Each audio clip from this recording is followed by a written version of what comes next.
વિદ્યાર્થી મિત્રો, આપણે આનુવંશિકતા અને ભિન્નતાના સિદ્ધાંતો આ ચેપ્ટરની અંદર અત્યાર સુધી આપણે આનુવંશિકતાની વાત કરી. હવે આપણે વાત કરવાની છે ભિન્નતાના સિદ્ધાંતોની, કે જે તે સજીવ છે એની અંદર પેઢી દર પેઢી વારસો જળવાય તો છે, પણ આ પેઢી દર પેઢી જે ભિન્નતા થોડી થોડી ઉતરી આવે છે, આ ભિન્નતાનું કારણ શું હોઈ શકે? તો આ ભિન્નતાના સિદ્ધાંતોની અંદર પ્રથમ આપણે જે સિદ્ધાંતની વાત કરવાની છે એ છે વિકૃતિ.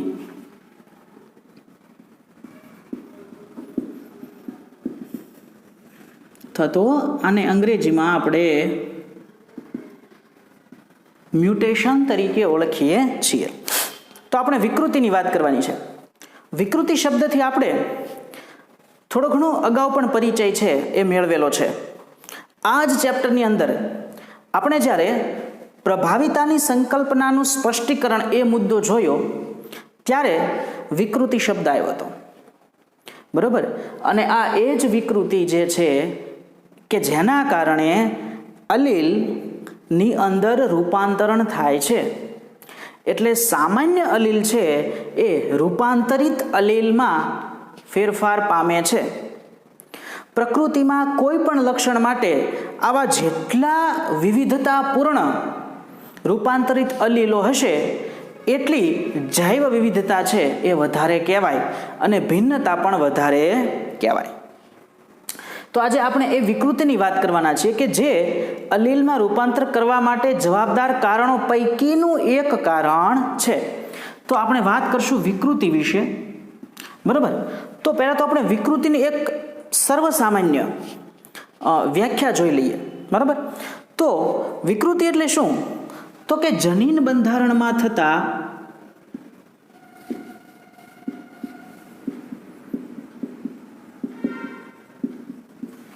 જનીન બંધારણમાં અહીંયા વિકૃતિ જે છે એ ક્યાં થાય છે? જનીનની અંદર, એલેલની અંદર, બરાબર? એની અંદર જે ન્યુક્લિયોટાઇડનો ક્રમ છે એમાં ફેરફાર થાય છે. એટલે જનીન બંધારણમાં થતા અચાનક, એટલે કે સડન ચેન્જ છે, અચાનક થતો ચેન્જ છે. એકથી બીજી પેઢીમાં તાત્કાલિક એ ફેરફાર જોઈ શકાય તેવો અચાનક થતો ચેન્જ છે. સ્થિર, હા મૂકી દે, થઈ રહેશે. ના ના, બાજરામ નાખો છે. સ્થિર ચેન્જ છે. સ્થિર શા માટે? કારણ કે એક વખત આ વિકૃતિ થાય છે તો પ્રથમ પેઢી કરતાં પછીની પેઢીમાં જો વિકૃતિ થઈ હોય તો એની અંદર બદલાવ આવે છે. આ બદલાવ પરમેનન્ટ પછીની પેઢીઓમાં રહી શકે છે, જ્યાં સુધી પછીની વિકૃતિ થાય ત્યાં સુધી. એટલા માટે આ બદલાવ કેવો છે? અચાનક છે, સ્થિર છે, અસતત બદલાવ છે.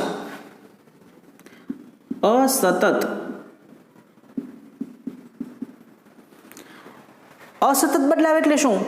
તો બે પ્રકારના બદલાવ જનીન બંધારણની અંદર રંગસૂત્રના બંધારણને થતા હોય છે. એક છે પુનઃ સંયોજન, કે જે આપણે અગાઉ જોયું કે જેમાં અલગ અલગ પ્રકારના રંગસૂત્રો વચ્ચે વ્યતિકરણ થવાથી જે બદલાવ આવે છે એ સતત બદલાવ છે.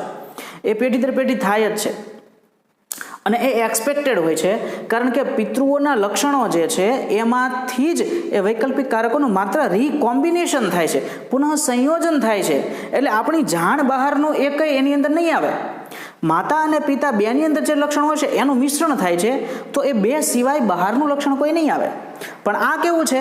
આ તો જનીનની અંદર બદલાવ અચિંતાનો એવો થઈ જાય છે કે જેના કારણે થતો ફેરફાર, જેના કારણે જે ચેન્જ આવે છે, જે રીકોમ્બિનેટ થાય છે, અને એ બદલાવ છે એ કેવો છે? તો કે પુનઃ સંયોજન સિવાયનું જ કોઈ સ્વરૂપ આવે છે. એટલે પુનઃ સંયોજન સિવાયનો બદલાવ છે એને કહેવાય અસતત બદલાવ. તો આવો અસતત બદલાવ થાય છે અને આનુવંશિક છે. પાછો આનુવંશિક. હવે આ શબ્દ છે એ થોડોક ચર્ચા માંગી લે, કારણ કે બે પ્રકારની વિકૃતિ છે, દૈહિક વિકૃતિ અને લૈંગિક વિકૃતિ.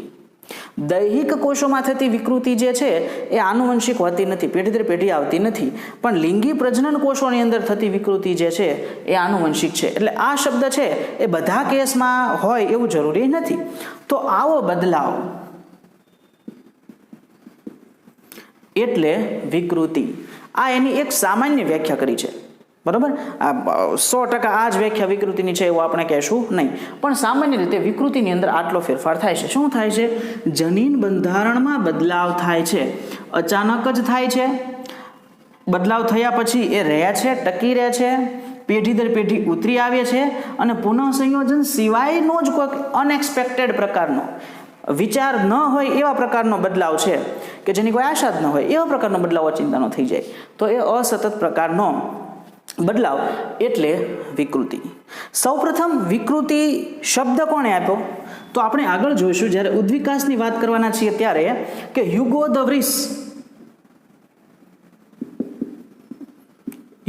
દ વ્રીસ નામના વૈજ્ઞાનિકે આ વિકૃતિ શબ્દ છે એ આપ્યો, બરોબર. અને એણે તો ત્યાં સુધી કીધું કે ઉત્ક્રાંતિ થવા માટે જવાબદાર પરિબળ વિકૃતિ જ છે. એણે શું કીધું? તો કે વિકૃતિને કારણે જ ઉદ્વિકાસ થાય છે, એટલે ઉદ્વિકાસનું કારણ વિકૃતિ છે એવું એણે કીધું. પણ અહીંયા એક વિકૃતિ જ છે, આ જ વાપરશું આપણે, નિપાત વાપરશું, બરાબર. ગુજરાતી સાહિત્યની વાત કરીએ તો એણે એમ કીધું કે ઉદ્વિકાસનું કારણ વિકૃતિ જ છે, બરાબર. ઉદ્વિકાસનું કારણ વિકૃતિ છે એ સાચું છે, પણ ઉદ્વિકાસનું કારણ વિકૃતિ જ છે આ થોડુંક વધારે થઈ ગયું, બરાબર. આના સિવાય પણ ઘણા બધા વાદ છે કે જે ઉત્ક્રાંતિને રજૂ કરે છે. ડાર્વિનની વાત આપણે કરશું, ચાર્લ્સ ડાર્વિનની, ઉત્ક્રાંતિવાદના પ્રણેતા, બરાબર, ફાધર ઓફ ઇવોલ્યુશન એને કહેવાય. તો એણે જે વાદ આપ્યા છે, નેચરલ સિલેક્શન ને સર્વાઇવલ ઓફ ફિટેસ્ટ, એ બધી આપણે વાત કરશું. તો એ જે છે એ સર્વસ્વીકૃત છે. વિકૃતિને કારણે ઉત્ક્રાંતિ થાય છે, થઈ હશે, માની શકાય, પણ એના જ કારણે ઉત્ક્રાંતિ થાય છે એવું માનવાને કોઈ પાયો નથી, બરાબર. તો આ વિકૃતિની સામાન્ય વાત કરી. આજે આપણે જે વિકૃતિની વાત કરવાની છે એ વિકૃતિ જે છે એ જનીન લેવલના વિકૃતિની વાત કરવાની છે, કે જનીનના બંધારણમાં કઈ રીતે વિકૃતિ થાય છે. આગળ આપણે જોઈશું કે રંગસૂત્રીય સંખ્યામાં, રંગસૂત્રની રચનામાં ફેરફાર થઈને પણ વિકૃતિ આવી શકે. વિકૃતિ એટલે કે જનીન બંધારણમાં અથવા તો રંગસૂત્ર બંધારણમાં અથવા તો રંગસૂત્રની સંખ્યાની અંદર એવો કોઈ પણ ફેરફાર ઓચિંતાનો અચાનક થાય કે જેના કારણે સજીવની અંદર આખો સ્વરૂપ લક્ષણમાં બદલાવ થાય. જો વિકૃતિની અંદર આ એક બહુ મહત્વનું છે, માત્ર બંધારણ બદલી નાખો એટલું નહીં, પણ આ જનીન બંધારણમાં થતો ફેરફાર એના સ્વરૂપના ફેરફાર તરીકે દેખાવો જોઈએ. દાખલા તરીકે કોઈ એક જનીનની વાત કરો કે જે ચામડીના રંગ માટેનું છે, ચામડીના રંગ માટેના જનીનની આખી જે ન્યુક્લિયોટાઇડની ચેઇન છે એની અંદર કાંઈક ફેરફાર થયો છે, પણ આ ફેરફાર એ ચામડીના રંગના વેરિએશન તરીકે આગામી પેઢીમાં દેખાવો જોઈએ. ઘઉંના રંગની ચામડી હોય એમાંથી હાવ સફેદ આલ્બિનો, જે કલર વગરની ચામડી, એક વિકૃતિ છે. તો કલર વગરની ચામડી ઉત્પન્ન થઈ જાય, બરાબર. ઘણા આપણે જોઈએ છીએ કે ચામડીનો કલર જ ન હોય, આંખનો કલર ન હોય, વાળનો કલર ન હોય, નેણ સફેદ હોય, બધું સફેદ કહેવા કરતાં કહેશું કે એને રંગવિહીન કહેશું, આલ્બિનો જેને કહેવાય. તો એ વિકૃતિ છે, સ્વરૂપમાં દેખાવી જોઈએ. માત્ર બદલાવ થાય છે એવું નહીં, આનુવંશિક બદલાવ છે અને આના પરિણામે સ્વરૂપમાં ફેરફાર થાય છે. એ ખાસ પોઈન્ટ છે, સ્વરૂપ પ્રકાર બદલાય છે. આ વિકૃતિને કારણે સ્વરૂપ પ્રકાર બદલાય છે. આ મોસ્ટ ઇમ્પોર્ટન્ટ પાર્ટ છે આ ભાગનો, બરાબર. તો એવી વિકૃતિની આપણે વાત કરવાના છીએ. વિકૃતિ વિશે આપણે થોડુંક પર્યાવરણની અંદર ને એમાંય પણ જાણેલું છે કે વિકૃતિ જે છે એ કોના કોના કારણે થાય, બરાબર. તો વિકૃતિના કારણોની વાત કરી લઈએ, બરાબર. તો વિકૃતિ જે છે અથવા મ્યુટેશન એ કુદરતી પણ હોઈ શકે, સ્પોન્ટેનિયસ, કુદરતી વિકૃતિ એટલે કે કોઈ દેખીતા કારણ વગર વિકૃતિ થાય, કોઈ કારણ જ નથી, બરાબર.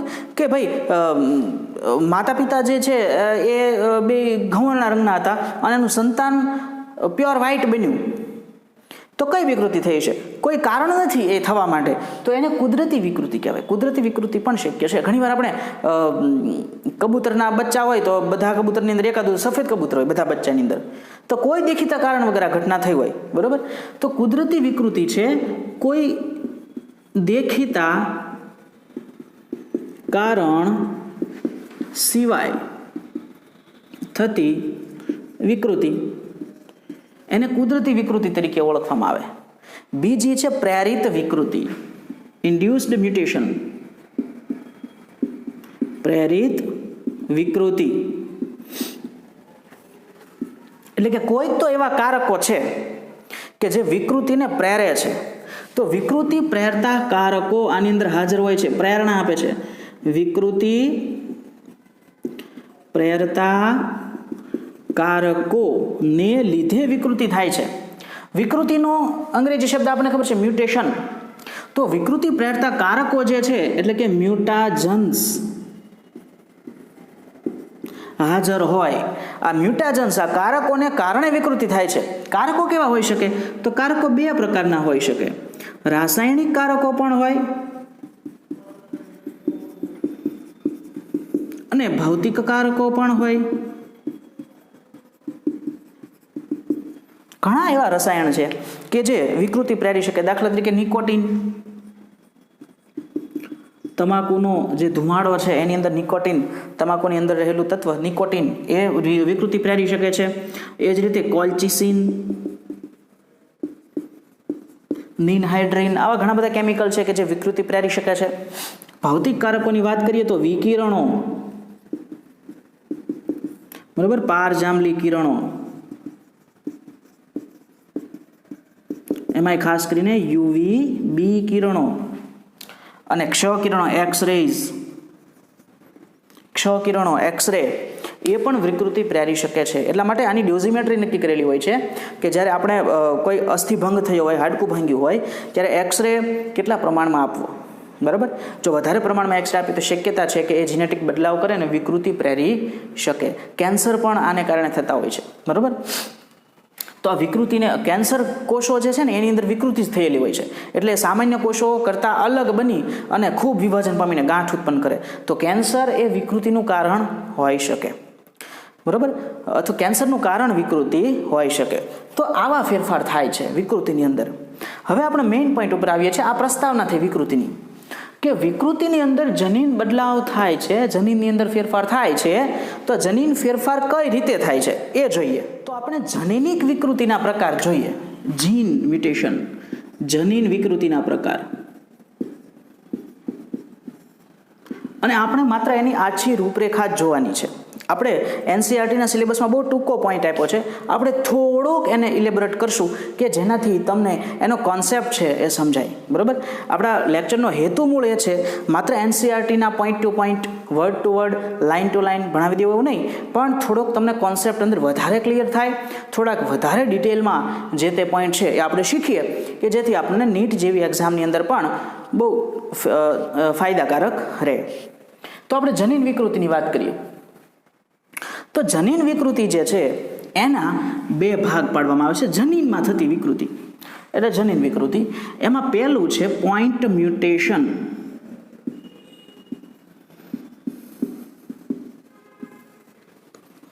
તો હવે પોઈન્ટ મ્યુટેશન એટલે શું? એની પહેલાં આપણે જનીનનું બંધારણ જોવું પડશે. આપણને ખબર છે કે જનીન જે છે એ ડીએનએની અંદર આવેલું છે. ડીએનએનો એવો ટુકડો કે જે એમઆરએનએ બનાવવા માટેનું સંકેતન કરે એને જનીન કહેવાય. જનીનની વ્યાખ્યા શું છે? તો કે જનીન એટલે શું? તો કે ડીએનએનો ખંડ કે જે એમઆરએનએનું સૂચન કરે.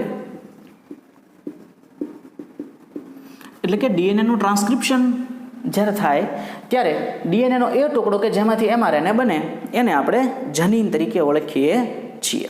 હવે ડીએનએમાંથી જ્યારે એમઆરએનએ બને છે, બરાબર, ત્યારે કઈ રીતે બને છે? તો આપણને ડીએનએની રચનાનો થોડોક આપણે આછો ખ્યાલ લઈ લઈએ. ડીએનએની અંદર આપણને ખબર છે કે 3 નાઇટ્રોજન બેઝ છે: એડેનિન, ગ્વાનિન, થાઇમિન, સાઇટોસિન. જ્યારે mRNAની અંદર કયા કયા છે? એડેનિન, ગ્વાનિન, યુરેસિલ અને સાઇટોસિન. mRNAમાં થાઇમિન હોતો નથી. થાઇમિનની જગ્યાએ શું હોય? યુરેસિલ. અને બંધ કયા બને એ આપણને ખબર છે. એડેનિન અને ડીએનએની વાત કરીએ તો એડેનિન છે એ ડબલ બોન્ડ થઈ અને થાઇમિન સાથે જોડાય. ગ્વાનિન છે એ ટ્રિપલ બોન્ડ કરી અને સાઇટોસિન સાથે જોડાય. mRNA તો સિંગલ સ્ટેન્ડર્ડ છે, એટલે કે એકલ શૃંખલા છે. લગભગ એ જોડાય નહીં, પણ કદાચ એ વલન પામે અને જોડાય, એવી જ રીતે વલન પામેલું જ હોય છે. તો વલન પામે અને જોડાય તો એડેનિન અને યુરેસિલ જોડાય, જ્યારે ગ્વાનિન અને સાઇટોસિન જોડાય.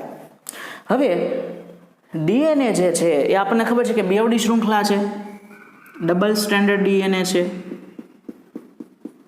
બરાબર. અને એની ઉપર નાઇટ્રોજન બેઝનો ક્રમ આવેલો હોય છે.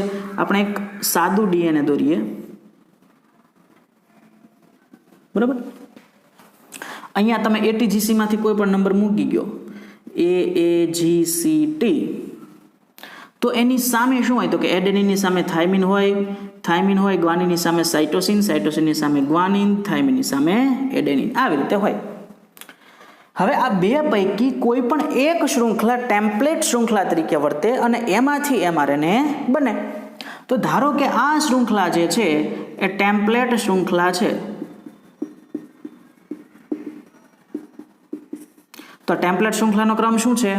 તો કે આ ટેમ્પલેટ શૃંખલા આપણે અહીંયા લઈ લઈએ તો એ છે TTCGA. હવે આ ટેમ્પલેટ શૃંખલા છે એમાંથી mRNA નું નિર્માણ થાય છે.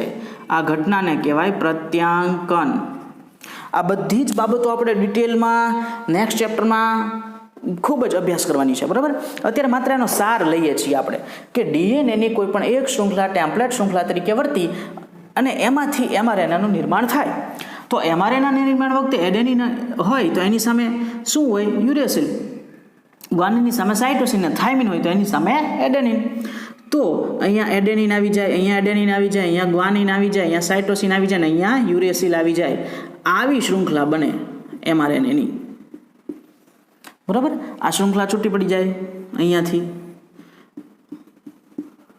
એટલે એડેનિન, ગ્વાનિન, સાઇટોસિન, યુરેસિલ.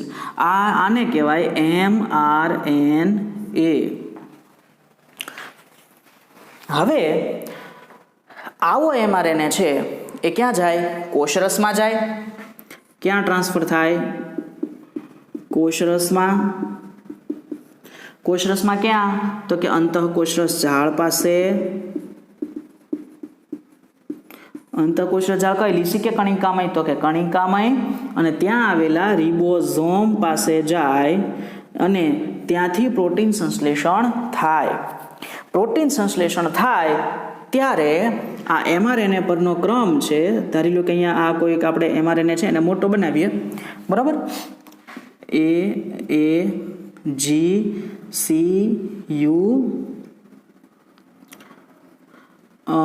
કોઈ પણ ક્રમ તમે લખી નાખો, CGGUAC, બરાબર. આવો mRNA છે એમાંથી પ્રોટીન બને. પ્રોટીન કઈ રીતે બને? તો કે પ્રોટીન માટે પ્રોટીન બનાવવું છે તો એમિનો એસિડ જોઈશે અને એમિનો એસિડને એકબીજાની સાથે જોડવા પડશે. તો અહીંયા હવે ઘટના થાય, એ ઘટના થાય છે ભાષાંતરની, બરાબર. અને આ ભાષાંતરની ઘટનામાં 3 એમિનો એસિડના જૂથ, એટલે એક આ જૂથ, બીજું આ જૂથ, ત્રીજું આ જૂથ અને ચોથું આપણે બસ 3 જૂથ રાખીએ, બરાબર. તો આ 3 જૂથ જે છે, 3 જૂથ કેટલા બધા હોય, પણ આ 3 જૂથ જે છે એ કોઈ એક સિંગલ એક એમિનો એસિડનું સૂચન કરે. દાખલા તરીકે ભાષાંતર થાય ત્યારે AAG નો મતલબ કોઈ આવું એમિનો એસિડ થાય છે, A નામનો એમિનો એસિડ. CUC નો મતલબ થાય છે, CUC નું ભાષાંતર થાય તો બને છે B નામનો એમિનો એસિડ. અને GGU થી બને છે C નામનો એમિનો એસિડ, બરાબર. હવે આ એમિનો એસિડ એકબીજા સાથે પેપ્ટાઇડ બંધથી જોડાઈ જાય એટલે આપણને પોલીપેપ્ટાઇડ શૃંખલા એટલે કે પ્રાથમિક પ્રોટીન મળી જાય. બરાબર. તો હવે યાદ રાખો, પ્રોટીન, હવે આ પ્રોટીન શું, આ પ્રાથમિક પ્રોટીન શું કરશે તો કે પ્રાથમિક પ્રોટીન જે છે એ ત્યાર પછી એની અંદર દ્વિતીયક એટલે કે સેકન્ડરી પ્રોટીન બને, ત્યાર પછી એમાંથી તૃતીયક પ્રોટીન બને, બરાબર, અને પછી એ કામ કરવા લાયક મેચ્યોર પ્રોટીન, પુખ્ત પ્રોટીન બને. આ પુખ્ત પ્રોટીન જે છે એ આપણા શરીરમાં કોઈ એક કામ કરે. આપણા શરીરનો મુખ્ય બંધારણીય કોઈ જો સંયોજન હોય એવું કે જે આપણા શરીરનું મુખ્ય બંધારણ બનાવે છે, આપણા શરીરમાં જૈવિક ક્રિયાવિધિઓ ચલાવે છે, તો એ છે આ પ્રોટીન, કે જેનું નિર્માણ એમઆરએનએનું નિર્માણ થાય ડીએનએમાંથી. બરાબર. આ આખી એક સિમ્પલ શૃંખલા છે, સમજી લો. બરાબર. ડીએનએમાંથી બે શૃંખલાઓમાંથી કોઈ પણ એક ટેમ્પલેટ શૃંખલા તરીકે વર્તે. આ ટેમ્પલેટ શૃંખલાનું પ્રત્યાંકન થઈ અને એમઆરએનએ બને. એમઆરએનએ અંતઃકોષરસ જાળ પાસે જાય કોષરસમાં, અને એની ઉપરના ત્રણ જે એક સાથે ત્રણ ન્યુક્લિયોટાઇડ, જેને કહેવાય જનીન સંકેત. બરાબર. જનીન સંકેત, આ બધા શું છે? જનીન સંકેત. આ જનીન સંકેત નંબર 1, આ 2, આ 3, આ એક જનીન સંકેત ત્રણ અક્ષરવાળો હોય. આ ત્રણ અક્ષરવાળો જનીન સંકેત, આ 3 અક્ષર છે એ કોઈ એક એમિનો એસિડનું સૂચન કરે, બીજા 3 અક્ષર કોઈ બીજા એમિનો એસિડનું સૂચન કરતા હશે, ત્રીજા છે એ ત્રીજા નંબરના. તો આ રીતે 20 પ્રકારના એમિનો એસિડ પોતાના અલગ અલગ ક્રમમાં જોડાય અને આખી પ્રોટીનની શૃંખલા છે એ બનાવે. તો આ પ્રોટીન જો પુખ્ત પ્રોટીન છે પછી આપણા શરીરમાં કાર્ય કરે. વિકૃતિ શું છે? વિકૃતિ એ જનીનમાં થતો બદલાવ છે.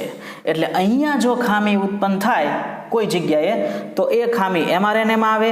એમઆરએનએની ખામીને કારણે આ જનીન સંકેતમાં ખામી થાય. જનીન સંકેતમાં ખામી થવાને કારણે આ ક્રમમાં ફેરફાર થાય. ક્રમમાં ફેરફાર થાય એટલે જે પ્રોટીન બનવું જોઈએ પ્રોટીન ન બને, અને એના કારણે આવું અક્ષમ, અક્રિયાશીલ પ્રોટીન ઉત્પન્ન થાય. એટલે જે નિપજ પ્રોડક્ટ અથવા તો સ્વરૂપમાં ફેરફાર થવો જોઈએ, ખરેખર ફેરફાર હોવો જોઈએ, એ ન થાય, કાંઈક બીજું થાય. આને કહેવાય વિકૃતિ. હવે વિકૃતિ કઈ રીતે થાય તો આપણે જોઈએ પહેલા પોઈન્ટ મ્યુટેશન. પોઈન્ટ મ્યુટેશન એટલે શું તો કે કોઈ એક નાઇટ્રોજન બેઝમાં થતો ફેરફાર, કોઈ એક નાઇટ્રોજન બેઝની અંદર થતો ફેરફાર એને કહેવામાં આવે છે પોઈન્ટ મ્યુટેશન. હવે જુઓ અહીંયા, તો કોઈ એક નાઇટ્રોજન બેઝમાં થતો ફેરફાર છે. ફેરફાર કઈ રીતે થાય છે તો ફેરફારની અંદર થાય છે રિપ્લેસમેન્ટ થાય છે. એટલે કે એક જનીનની જગ્યા બીજો લે છે. બરાબર. હવે ધારી લ્યો કે આપણી પાસે ટેમ્પલેટ શૃંખલા આ છે TTCGA. બરાબર. તો આ ટેમ્પલેટ શૃંખલા આપણી પાસે છે. હવે આ ટેમ્પલેટ શૃંખલાનું મુખ્ય ડીએનએ છે, એમાં આપણે રિપ્લેસમેન્ટની વાત કરીએ. બરાબર. તો રિપ્લેસમેન્ટમાં શું થાય તો કે રિપ્લેસમેન્ટની અંદર બે પ્રકારના રિપ્લેસમેન્ટ છે. કે એક પ્રકારનું રિપ્લેસમેન્ટ છે એને કહેવાય ટ્રાન્ઝિશન, અને બીજું છે ટ્રાન્સવર્ઝન. ટ્રાન્ઝિશન અને ટ્રાન્સવર્ઝન બે પ્રકારના રિપ્લેસમેન્ટ છે. ટ્રાન્ઝિશન રિપ્લેસમેન્ટ પહેલા જોઈએ. ટ્રાન્ઝિશન રિપ્લેસમેન્ટ એટલે કે પ્યુરિન પ્રકારના નાઇટ્રોજન બેઝનું સ્થાન પ્યુરિન જ લે. બરાબર. અથવા તો પિરિમિડિન પ્રકારના નાઇટ્રોજન બેઝનું સ્થાન પિરિમિડિન લે. પ્યુરિનનું સ્થાન પ્યુરિન લે અને પિરિમિડિનનું સ્થાન પિરિમિડિન લે. આપણને ખબર છે કે કયા નાઇટ્રોજન બેઝ પ્યુરિન છે અને કયા પિરિમિડિન છે, છતાં હું અહીંયા લખી દઉં કે પ્યુરિન કોણ છે તો એડેનિન અને ગ્વાનિન પ્યુરિન છે, જ્યારે પિરિમિડિન કોણ છે તો થાઇમિન, સાઇટોસિન, યુરેસિલ. આ 3 એ પિરિમિડિન પ્રકારના નાઇટ્રોજન બેઝ છે. બરાબર. હવે અહીંયા શું થાય તો કે ધારો કે આ ટેમ્પલેટ શૃંખલા છે, એમાં કોઈ એક જગ્યાએ આપણે ટ્રાન્ઝિશન મ્યુટેશનની વાત કરીએ તો આ શૃંખલાને આપણે અહીંયા લખીએ અથવા તો માત્ર માની લો કે આ ગ્વાનિન છે, ગ્વાનિન ટ્રાન્ઝિશન પ્રકારનું મ્યુટેશન થાય છે, એટલે ગ્વાનિનનું સ્થાન એડેનિન લઈ લે, એટલે અહીંયા શું આવી જાય?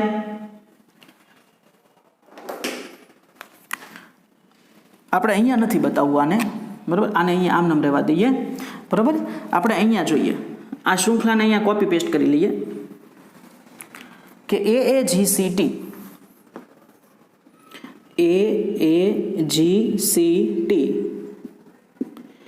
એની સામે કોણ છે? TTCGA, બરાબર.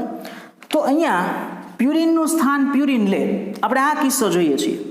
તો કોઈ પણ એક પ્યુરિન લઈ લો આમાંથી. પ્યુરિન કોણ છે? Adenine, guanine. ધારો કે તમે અહીંયાથી પ્યુરિન હટાવો છો, ગ્વાનિન, તો ગ્વાનિનનું સ્થાન કોણ લેશે? એડેનિન લેશે.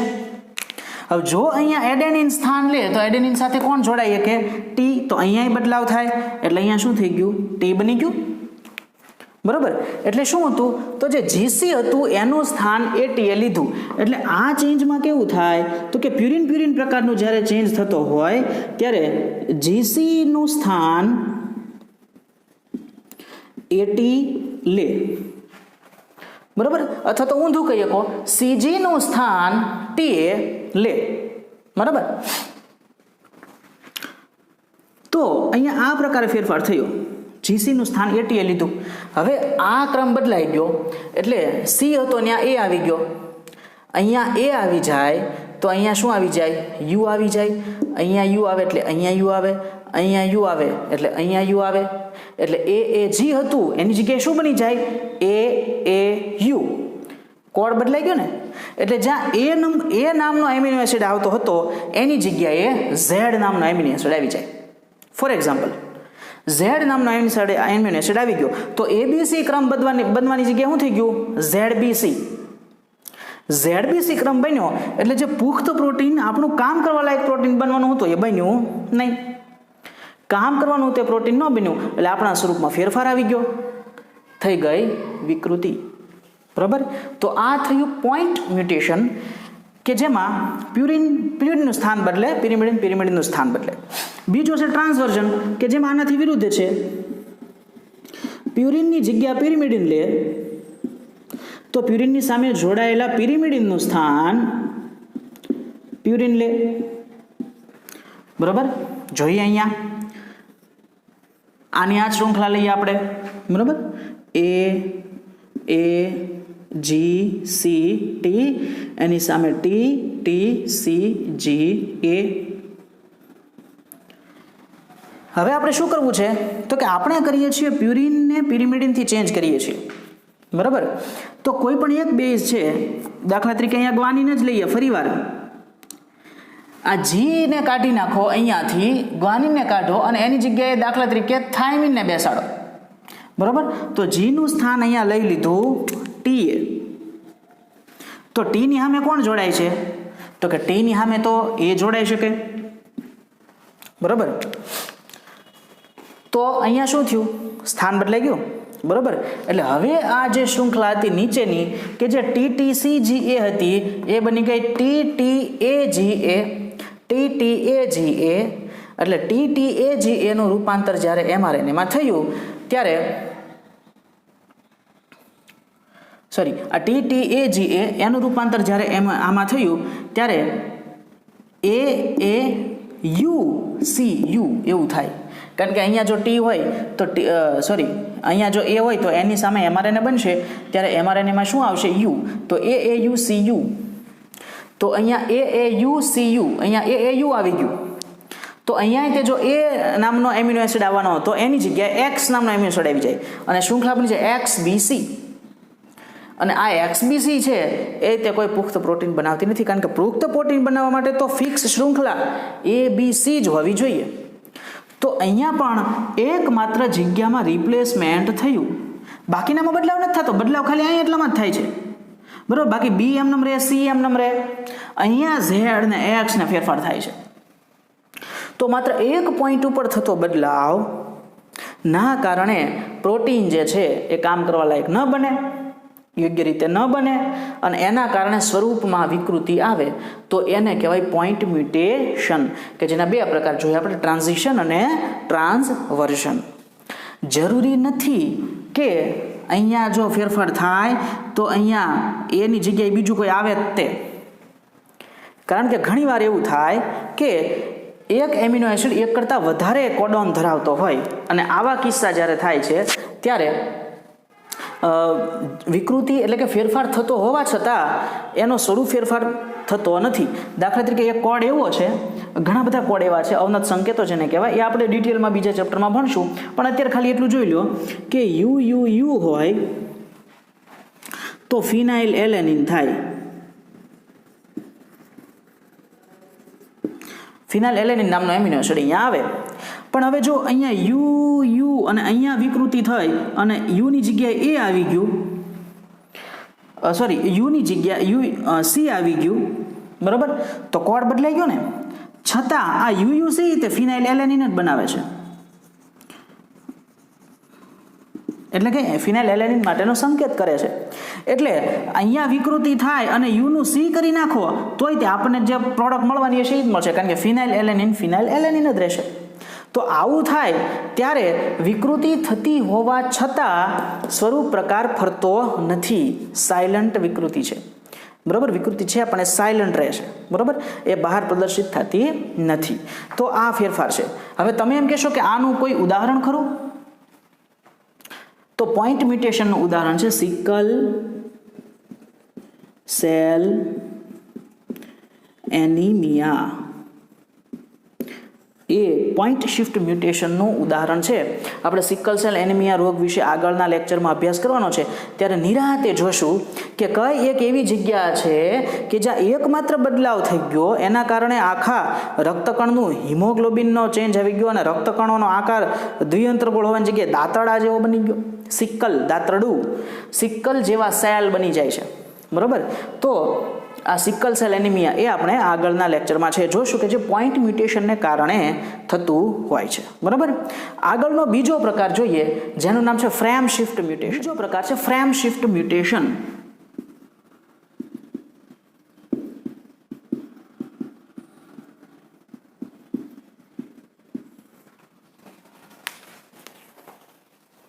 તો આ ફ્રેમ શિફ્ટ મ્યુટેશનની અંદર કોઈક એવી વિકૃતિ થાય છે કે જેના કારણે આખી જે આ ફ્રેમ છે એ ફ્રેમમાં એક સ્ટેપ આગળ પાછળ થાય છે.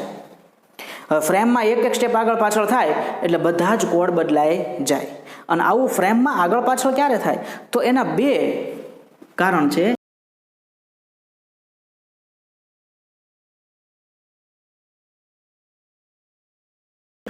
ઇન્સર્શન,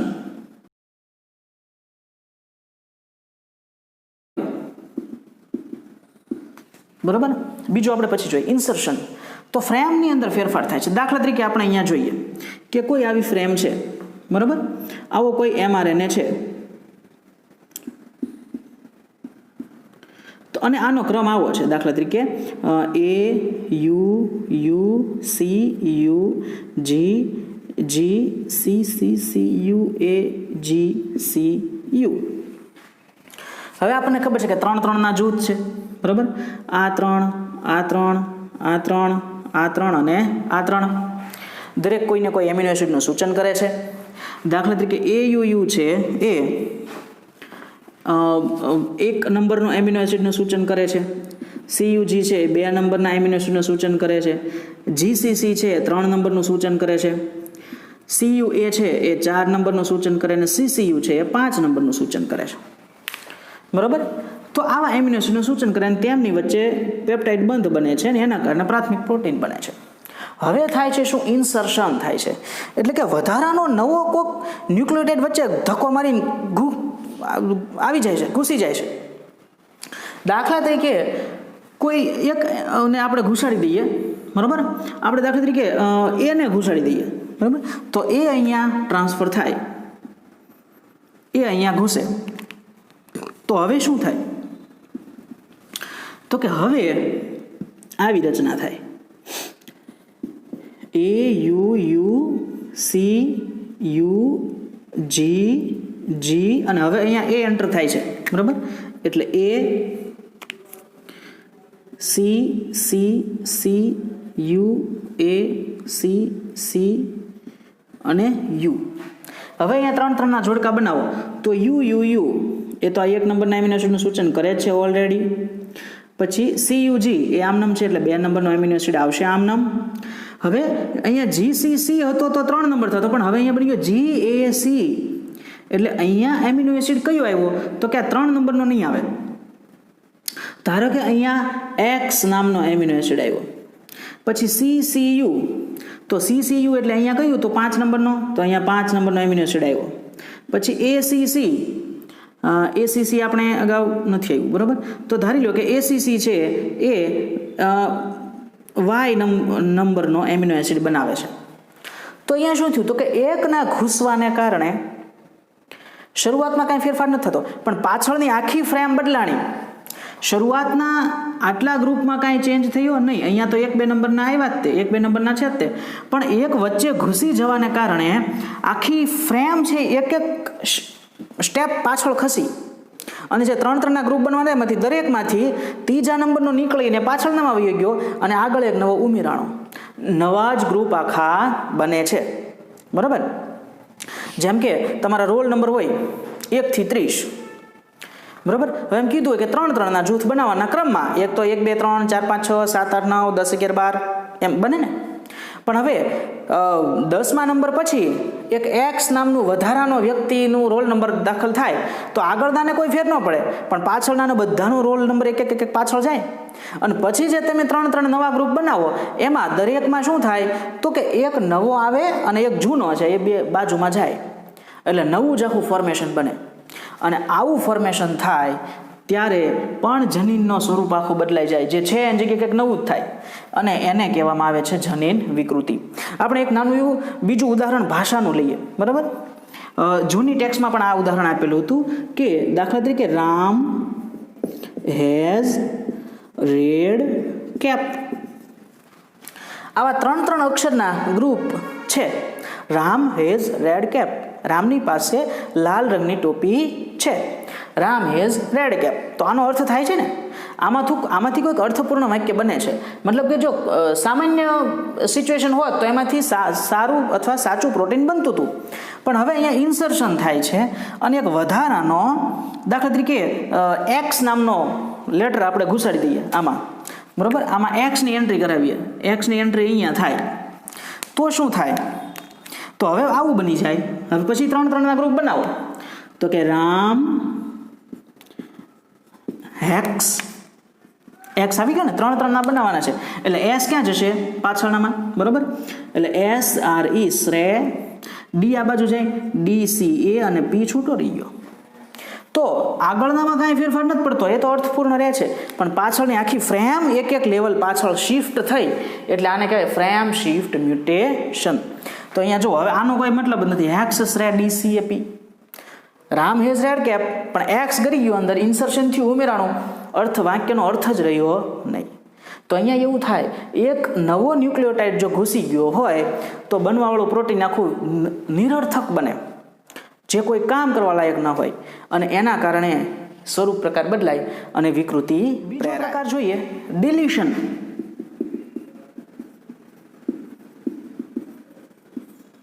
એટલે કે લોપ થઈ જાય, અલોપ થઈ જાય, ગાયબ થઈ જાય બરાબર. તો એની અંદર જોઈએ આપણે, ધારો કે કોઈ આવી ફ્રેમ છે, તમે તમારી રીતે ફ્રેમની કલ્પના કરી શકો છો બરાબર. દાખલા તરીકે AUCCCUUUAG આવી ફ્રેમ છે, બંને તમારે તે ધારી લો. 3 3ના ગ્રુપ બને છે. AUC તો 1 નંબરનું પ્રોટીન બનાવે છે, CUC CCU 2 નંબરનો એમિનો એસિડ, પ્રોટીન પણ એમિનો એસિડ, UUA 3 નંબર. આવા એમિનો એસિડનું સૂચન કરે છે. હવે અહીંયા ડિલીશન થાય છે, ડિલીટ થાય છે. શું ડિલીટ થાય છે? ધારી લો કે અહીંયા આ ક્રમ ડિલીટ થયો, આ C છે એ ડિલીટ થાય છે. કોઈ પણ એવું કારણ આવી ગયું. કયા કારણો તો કે મ્યુટાજન્સના. X રે UV રે એ શું કરે તો કે જનીનમાં ફેરફાર આવો કરે છે, કાં તો અંદર બીજો ઘુસાડી દે ન હોય અથવા તો છે એને કાઢી મૂકે. તો અહીંયા C ને કાઢી મૂક્યો આ કારકોએ, તો શું થયું? ફ્રેમ બદલાણી. હવે ફ્રેમ બનશે એ યુ સી. જો પહેલું આમ નામ રહેશે કે જે 1 નંબરનો એમિનો એસિડ બનાવે છે, પણ પાછળનું બધું બદલાઈ ગયું. અહીંયા બદલાણું એટલે આ આવી ગયું સી યુ યુ. CCU હતું એ બની ગયું CUU. એટલે હવે એ 2 નંબરનું એમિનો એસિડ બનાવતું એની નંબરને કોઈક નવું જ બનાવે અથવા તો નય બનાવે, નય સૂચન કરે. બરાબર. તો દાખલા તરીકે R, પછી તો કે આ 2 યુ આવી ગયા. હવે UAG, તો આ UAG એ દાખલા તરીકે M નામનો એમિનો એસિડ. તો જે 1 2 3 લાઈનમાં આવતું એની જગ્યાએ 1RM કોઈ મતલબ થયો નહીં, અને એના કારણે પણ વિકૃતિ આવી ગઈ. તો ઇન્સર્શન થાય તોય મ્યુટેશન થાય, ફ્રેમ શિફ્ટ આખી ફ્રેમ બદલાય ને પાછળ. જો પહેલી ફ્રેમ એમ નામ રહે આગળ નહીં, પણ પાછળની આખી રીડિંગ ફ્રેમ છે એ બદલાણી.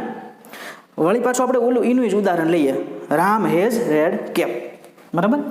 દાખલા તરીકે Ram has red cap. Delete કરો, કોઈ એક ગમે એનાથી ડિલીટ કરી દો. દાખલા તરીકે આપણે અહીંયા એને ડિલીટ કરવો છે,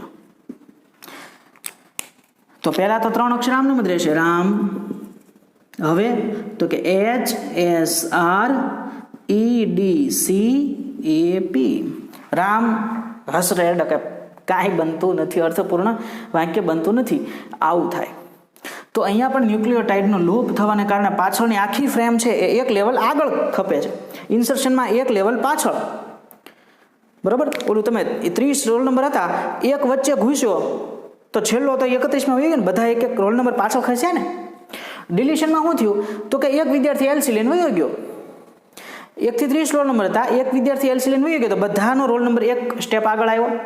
વળી પાછા 3-3ના જૂથ બનાવો તો જે જૂના બનતા હતા એક એલસી લઈને વહી ગયો વિદ્યાર્થી, પછી નવા બને. તો સેમ ટુ સેમ, એટલે અર્થપૂર્ણ વાક્ય રહેતું નથી અને વિકૃતિ સર્જાય છે. તો આવા બધા કારણો, ઇન્સર્શન, ડિલિશન, ટ્રાન્ઝિશન, ટ્રાન્સવર્શન. બરાબર. પહેલું પોઈન્ટ ભણ્યા આપણે પોઈન્ટ મ્યુટેશન, કે જેમાં માત્ર એક જ સ્થાને ફેર થાય છે, બાકીના બધા શબ્દો આમનામ રહેશે. બરાબર. માત્ર એક ન્યુક્લિયોટાઇડનું સ્થાન બીજો લઈ લે છે, એટલે એક જ સ્થાનમાં ફેરફાર, આખી ફ્રેમ બદલાતી નથી, એક જગ્યાએ જ ફેરફાર થાય. Point mutation. અહીંયા એક નીકળી જાય છે અથવા ઉમેરાય છે, એના કારણે પાછળની આખી ફ્રેમ આગળ પાછળ થાય છે, અને એ છે frame shift mutation, frame shift વિકૃતિ. તો આ વિકૃતિની અંદર આ પ્રકારે વિકૃતિ થાય છે. બરાબર. બીજું ઘણું બધું આની અંદર ડિટેલમાં આવે છે. વિકૃતિના ઘણા બધા પ્રકાર છે, આપણે એટલા બધા પ્રકાર ડિટેલમાં શીખવાના નથી, પણ આ લેવલે તમે આટલું જાણી લો કે પોઈન્ટ શિફ્ટ મ્યુટેશન કોને કહેવાય અને પોઈન્ટ મ્યુટેશન કોને કહેવાય અને ફ્રેમ શિફ્ટ મ્યુટેશન કોને કહેવાય.